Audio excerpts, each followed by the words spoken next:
In this video, we will cover the topics pistil, megasporangium and embryo sac. So start करते हैं pistil और we can say carpel के structure से.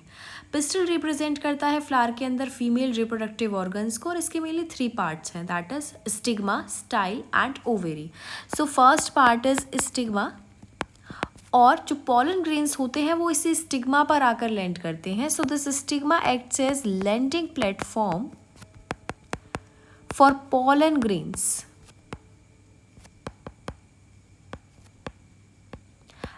and pollen grains stigma पर land करने के बाद pollen ट्यूब का फॉर्मेशन करते हैं जो pollen ट्यूब मूव करती है थ्रू दी स्टाइल जिसके अंदर प्रेजेंट होते हैं male gametes. Okay, so style is a cylinder means thin tube and pollen tube passes through it.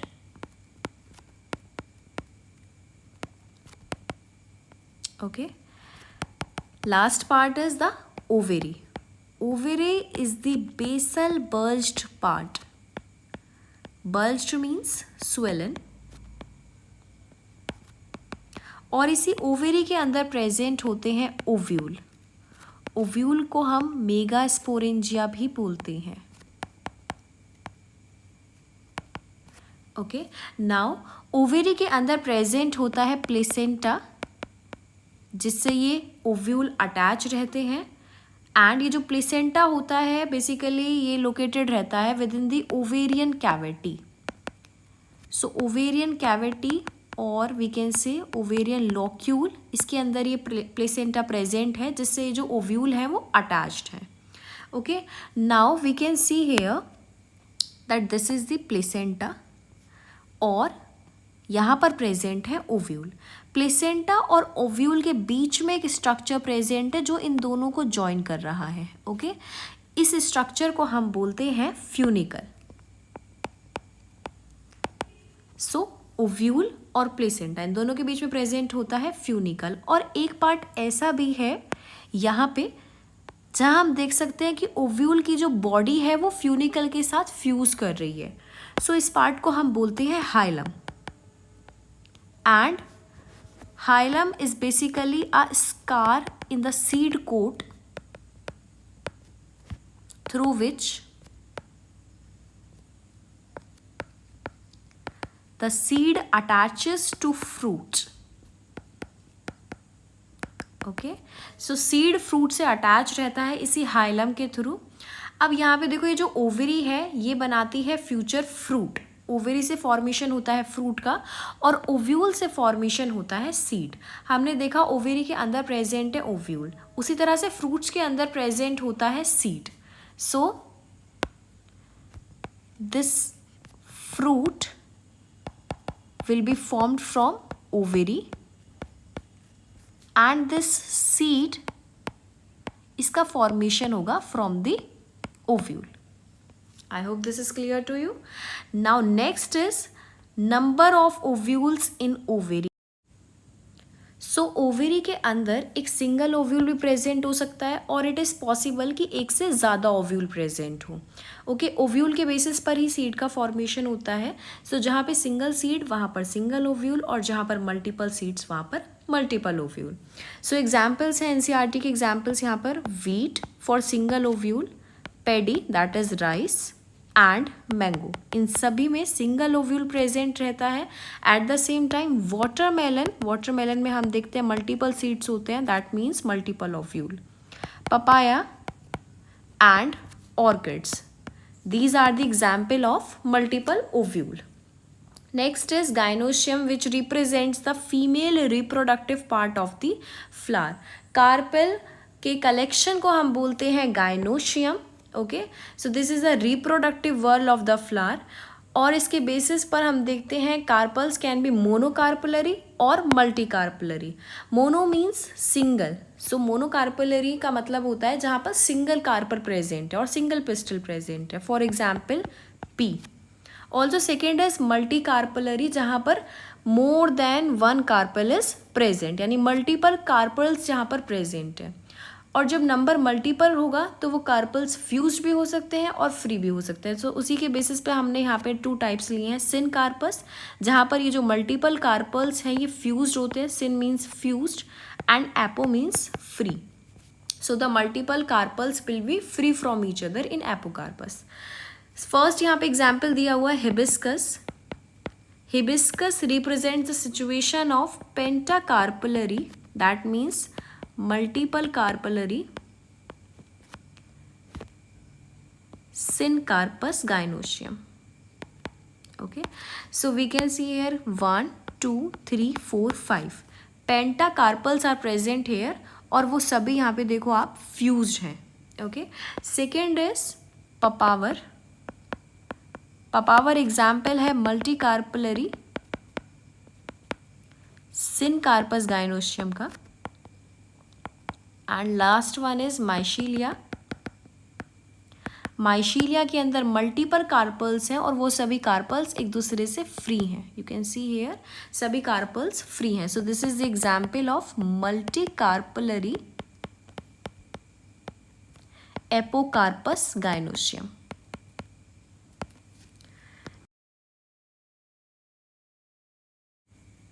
Next is megasporangium और वी कैन से ओव्यूल, जो कि फॉर्मेशन करता है फ्यूचर सीड का.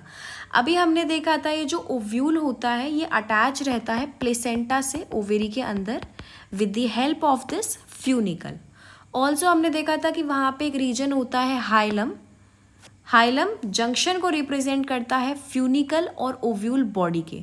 Okay, so it represents the junction between funicle and ovule body. Next is integuments. So यहाँ पर 2 integuments present होते हैं, inner integument and outer integuments. In integuments का फंक्शन होता है प्रोटेक्शन प्रोवाइड करना, और क्योंकि ये ओव्यूल बनाएगा सीड तो सीड के ऊपर सीड कोट भी प्रेजेंट होता है. ये जो इंटीग्यूमेंट्स है ये सीड कोट का फॉर्मेशन करते हैं. आउटर इंटीग्यूमेंट फॉर्मेशन करता है टेस्टा का और इनर इंटीग्यूमेंट फॉर्मेशन करता है टिगमेन का. दोनों ही मिलकर बनाते हैं सीड कोट. रेस्ट यहाँ पे अंदर प्रेजेंट है new seller sales. New seller sales के पास होता है रिजर्व्ड फूड मटीरियल. ऑल्सो इसी के अंदर प्रेजेंट है embryo sac. This is the embryo sac जिसको हम बोलते हैं female gametophyte. So embryo sac is the female gametophyte जिसका स्ट्रक्चर अभी हम डिटेल में स्टडी करेंगे. और यहाँ पर प्रेजेंट है एक रीजन जिसे हम बोल रहे हैं माइक्रोपाइल. सो इंटीग्यूमेंट्स क्या करते हैं, न्यू सेलस को एनसर्कल कर कर रखते हैं एक्सेप्ट एट द टिप, जिस टिप को हम बोलते हैं माइक्रोपाइल. इस माइक्रोपाइल का इंपॉर्टेंस ये है कि जब पोलन ट्यूब आएगी तो वो इसी माइक्रोपाइल के थ्रू ओव्यूल के अंदर एंटर करेगी. So pollen tube enters through it. Next we have chalazal pole. This is the basal part of the ovary. और इस तरीके का जो ओव्यूल होता है इस ओव्यूल को हम बोलते हैं anatropous ovule. Anatropous ovule means this is the ovule which is inverted by 180 degree. 180 degree पे घुमा हुआ रहेगा एंड फ्यूनिकुलस बेस जो है वो माइक्रोपाइल के पास प्रेजेंट होगा. सो एनाट्रोपस ओव्यूल वो होता है जहाँ पे फ्यूनिकुलस बेस माइक्रोपाइल के पास प्रेजेंट हो और माइक्रोपाइल टिप के पास प्रेजेंट हो. यहाँ पे हम देख सकते हैं ये फ्यूनिकुलर बेस है और यहीं पे प्रेजेंट है micropyle. So this is the type of anatropous ovule. NCERT में इसका डायग्राम उल्टा दिया हुआ है. अगर हम इस तरह से देखें सो this is the structure of pistil और इसमें पॉलन ट्यूब जर्मिनेशन को दिखाया हुआ है. सो यहाँ पे आप देखोगे पॉलन ट्यूब इस तरह से एंटर कर रहा है. पॉलन ट्यूब है जिसके अंदर मेल गैमेट है और वो यहाँ पे एंटर करेंगे इस तरह से. सो ये एग्जाम्पल है एनाट्रोपस ओव्यूल का. Next we have the topic megasporogenesis. Megasporogenesis का मतलब होता है formation of this is the formation of megaspore from megaspore mother cell. इसे समझेंगे अभी. देखो यहाँ पे न्यू सेलर सेल्स प्रेजेंट हैं. अभी हमने देखा न्यू सेलर सेल्स होती हैं और उसके अंदर प्रेजेंट होता है एम्ब्रियो सेक. तो अभी उसी डेवलपमेंट को हम देख रहे हैं. इन्हीं में से एक new seller sell micropylar and पर डिफ्रेंशिएट हो जाएगी इनटू मेगास्पोर मदर सेल और वी कैन से MMC. ठीक है. सो माइक्रोपाइलर एंड पर कोई भी एक न्यू सेलर सेल क्या हो गई, डिफ्रेंशिएट हो गई मेगास्पोर मदर सेल में.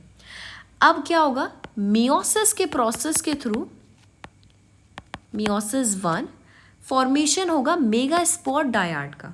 सो मियोसिस रिडक्शन डिवीजन होती है जिससे गैमेट्स का फॉर्मेशन होता है, वही यहाँ पे हो रहा है.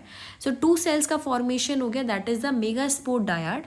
इसके बाद होगा मियोसिस 2 जिससे फॉर्मेशन हो जाएगा मेगास्पोर टेट्राड का. दैट मीन्स 4 सेल्स का फॉर्मेशन हो जाएगा. ठीक है. Dyad means 2 cells, tetrad means 4 cells. Now अगर हम प्लॉइडी की बात करें, प्लॉइडी होता है number of sets of chromosomes.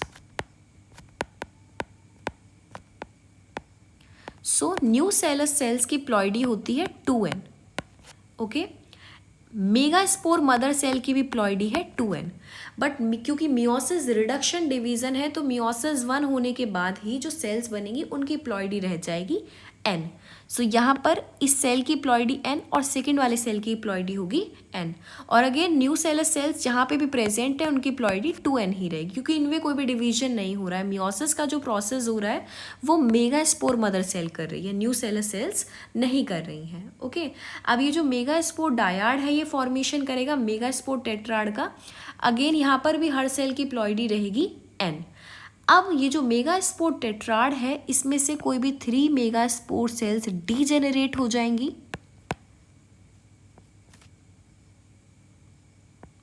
And single megaspore जो बचा है अभी, सिंगल मेगास्पोर ये फॉर्मेशन करेगा आगे जाके एम्ब्रियो सेक का और इसको हम बोलते हैं फंक्शनल मेगास्पोर. सो इस टेट्राड में से सिर्फ एक फंक्शनल मेगास्पोर होगा और ऐसा डेवलपमेंट जहाँ पर हम देख रहे हैं कि सिंगल मेगास्पोर से एम्ब्रियो सेक का फॉर्मेशन हो रहा है, इसको हम बोलते हैं मोनोस्पोरिक डेवलपमेंट.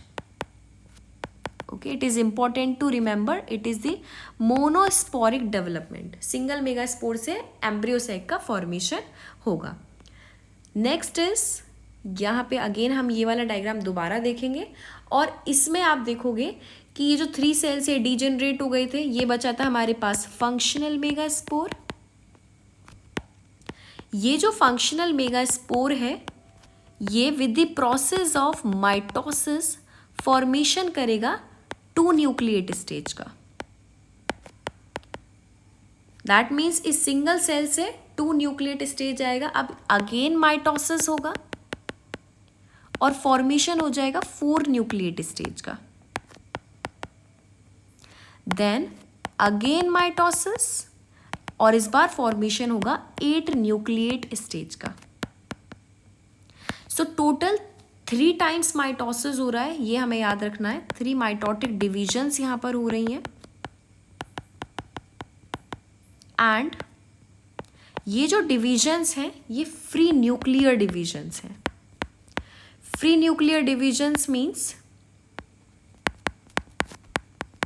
सेल वॉल का फॉर्मेशन नहीं हो रहा है, सेल डिवाइड कर रहा है. इसमें सिर्फ हम देख रहे हैं कि न्यूक्लियस का फॉर्मेशन हो रहा है बट सेल वॉल का फॉर्मेशन नहीं हो रहा है. सो जब 8 न्यूक्लिएट स्टेज आ जाएगी उसके बाद सेल वॉल का फॉर्मेशन होगा. So next is the structure of embryo sac. It is the female gametophyte and angiospermic embryo sac जो होता है it is basically 8 nucleate 7 celled structure. सो अभी हमने देखा था 8 न्यूक्लिएट स्टेज आ जाती है, उसके बाद सेल वॉल्स का फॉर्मेशन होता है. सो 3 सेल्स इसमें से अरेंज हो जाती हैं टूवर्ड्स द कलाजल एंड और इन सेल्स को हम बोलते हैं antipodal. So 1, 2 and 3, these 3 cells are called antipodals. Rest 3 cells arrange होते हैं towards the micropylar end. इसमें से 1 is egg cell and 2 are synergids. So first and second synergid और बैक साइड पर प्रेजेंट है egg cell, और ये तीनों मिलकर बनाते हैं egg apparatus. Egg apparatus present होता है towards the micropylar and. Pollen tube यहीं से आती है, यहीं से एंटर करती है, और इन सिनर्जिड्स के पास होता है फिलीफॉर्म एपेरेटस. ये जो फिलीफॉर्म एपेरेटस है इसका काम होता है पॉलन ट्यूब की एंट्री को गाइड करना टूवर्ड्स द एग सेल.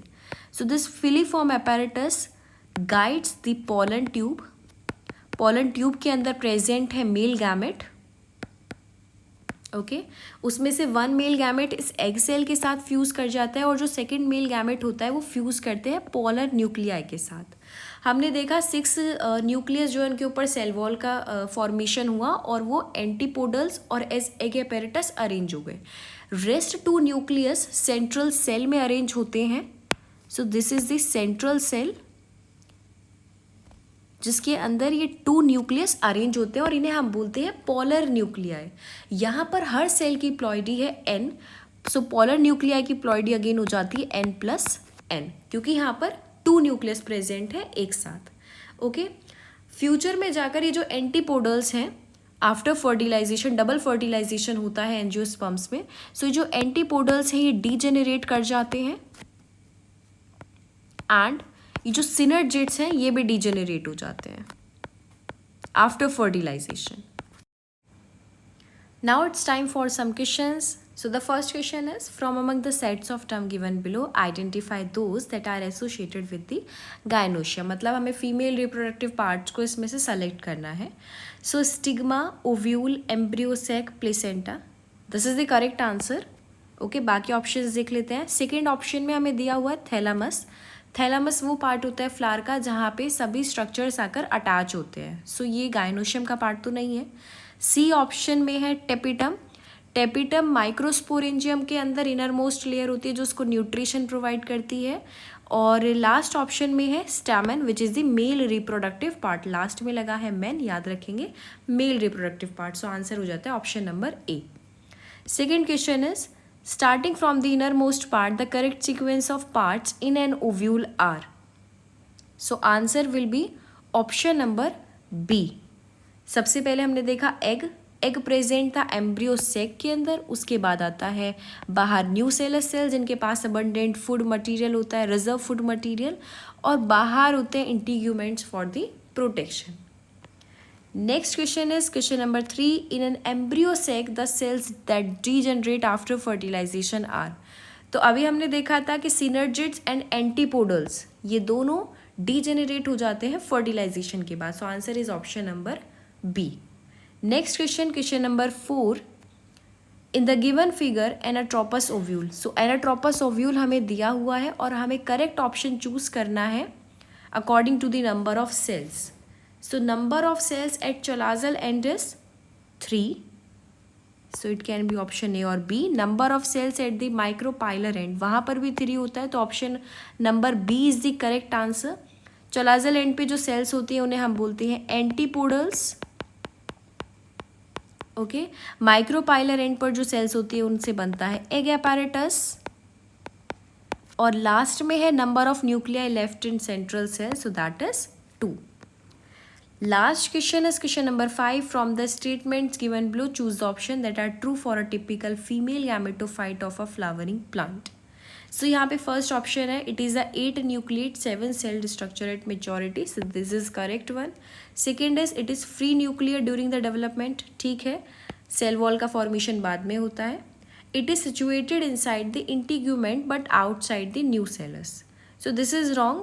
क्योंकि ये जो इसका जो पोजीशन होता है that is inside the integument and inside the nucellus. So this statement is incorrect. Last statement है it is in egg apparatus situated at the chalazal end. Egg apparatus जो होता है वो माइक्रोपाइलर एंड पर present होता है. So this statement is also incorrect. Answer will be option number 1 and 2, that will be C. So C is the correct answer.